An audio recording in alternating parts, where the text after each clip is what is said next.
श्रीयुत Waghmare sir, संस्था विश्वस्त आणि आपल्या कॅम्पचे प्रमुख श्रीयुत शिर्के सर, या ठिकाणी उपस्थित शिक्षक आणि विद्यार्थी मित्रांनो, आपण या ठिकाणी 3 दिवसाच्या कॅम्पसाठी उपस्थित आहोत. मुलांनो, प्रथम एक लक्षात घ्या, सहल आणि कॅम्प या 2 गोष्टींमध्ये खूप फरक आहे. सहलमध्ये आपण विविध सांस्कृतिक, धार्मिक, त्याचबरोबर ऐतिहासिक अशा विविध स्थळांना भेटी देतो आणि त्यातून आपले अनुभव तुम्ही दोघे त्या तिघे झाले ना 5 जण अनुभव घेतो. आणि कॅम्प म्हणजे फक्त एक ट्रेनिंग असतं, लक्षात घ्यायचं.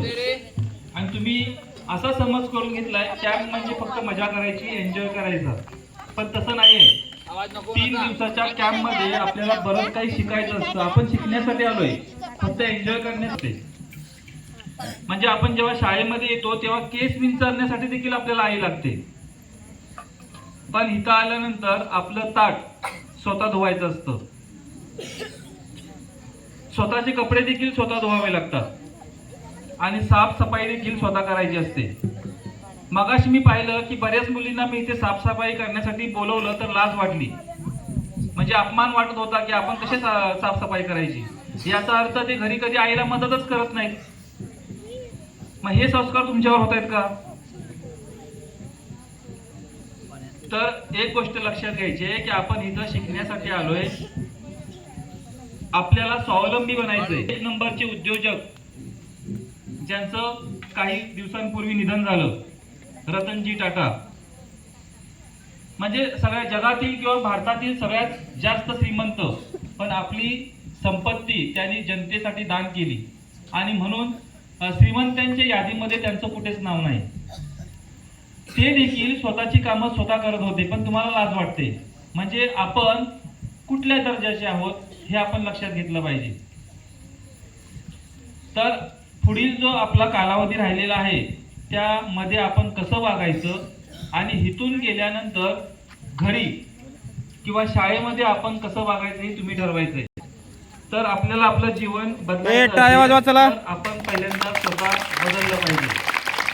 तर या ठिकाणी बाळूमामा या ठिकाणी शेकोटीचं पूजन करत आहेत. सगळ्यांनी जोरदार टाळ्या वाजवा. त्याचबरोबर त्यांच्याबरोबर सहल प्रमुख श्री शिर्के सर आहेत, ते देखील त्या ठिकाणी शेकोटी पूजनासाठी उपस्थित आहेत. आपण टाळ्या वाजवून त्यांचं स्वागत करूया.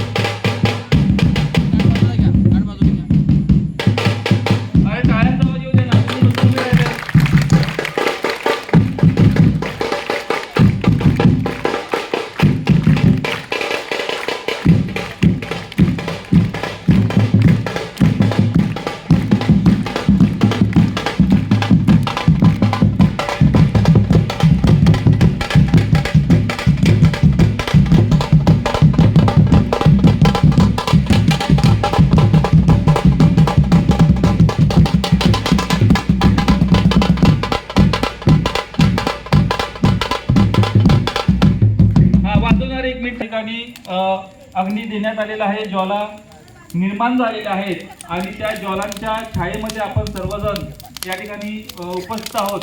शेकोटी पूजन झाल्यानंतर शेकोटीची प्रार्थना होईल. या ठिकाणी ज्या मुली आहेत त्या शेकोटी प्रार्थना बोलतील, त्यांच्या मागे तुम्ही सर्वांनी शेकोटीची प्रार्थना बोलायची. सर्वांनी लक्ष द्यायचं. मुलींच्या मागे तुम्ही सर्वांनी प्रार्थना मोठ्या आवाजात बोलायची.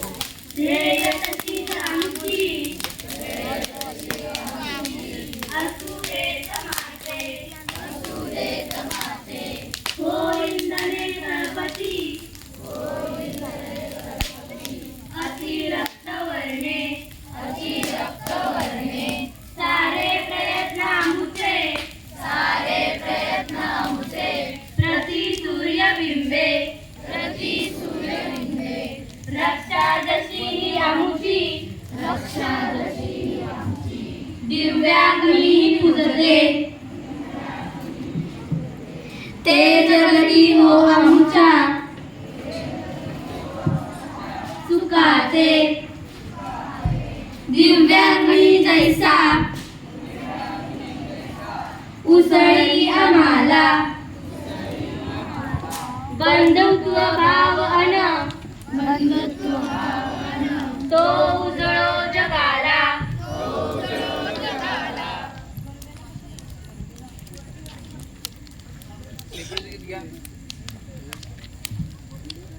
शेकोटीला आला नेरळचा म्हातारा शेकोटीला आला. म्हाताऱ्याची बायको शेकोटीला आली. म्हाताऱ्याची बायको शेकोटीला आली. नेरळचा म्हातारा म्हाताऱ्याची बायको शेकोटीला आली.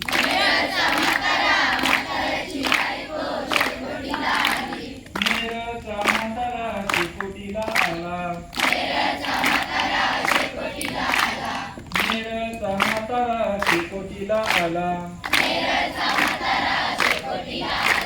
नेरळचा म्हातारा म्हाताऱ्याची बायको बायकोच पोरग शेकोटीला आलं. नेरळचा म्हातारा म्हाताऱ्याची बायको बायकोच पोरग शेकोटीला आलं. नेरळचा म्हातारा शेकोटीला आला. नेरळचा म्हातारा शेकोटीला आला. नेरळचा म्हातारा शेकोटीला आला. नेरळचा म्हातारा म्हाताऱ्याची बायको बायकोच पोरग शेकोटीला आलं. नेरळचा म्हातारा म्हाताऱ्याची बायको बायकोच पोरग शेकोटीला आलं. नेरळचा म्हातारा म्हाताऱ्याची बायको बायकोच पोरग पोराची दाई शेकोटीला आली. नेरळचा म्हातारा म्हाताऱ्याची बायको बायकोच पोरग पोराची दाई शेकोटीला आली. नेरळचा म्हातारा शेकोटीला आला. नेरळचा म्हातारा शेकोटीला आला. नेरळचा म्हातारा शेकोटीला आला. नेरळचा म्हातारा शेकोटीला आला. नेरळचा म्हातारा म्हाताऱ्याची बायको बायकोच पोरग पोराची दाई दाईच शिंगरू शेकोटीला आलं. नेरळचा म्हातारा आवाज येऊ द्या आवाज येऊ द्या. बायकोच पोरग पोराची दाई दाईच शिंगरू शेकोटीला आलं. नेरळचा म्हातारा शेकोटीला आला. नेरळचा म्हातारा शेकोटीला आला. नेरळचा म्हातारा शेकोटीला आला. नेरळचा म्हातारा शेकोटीला आला. नेरळचा म्हातारा म्हाताऱ्याची बायको बायकोच पोरग पोराची दाई दाईच शेंगरू शेंगरूच शेपूट शेकोटीला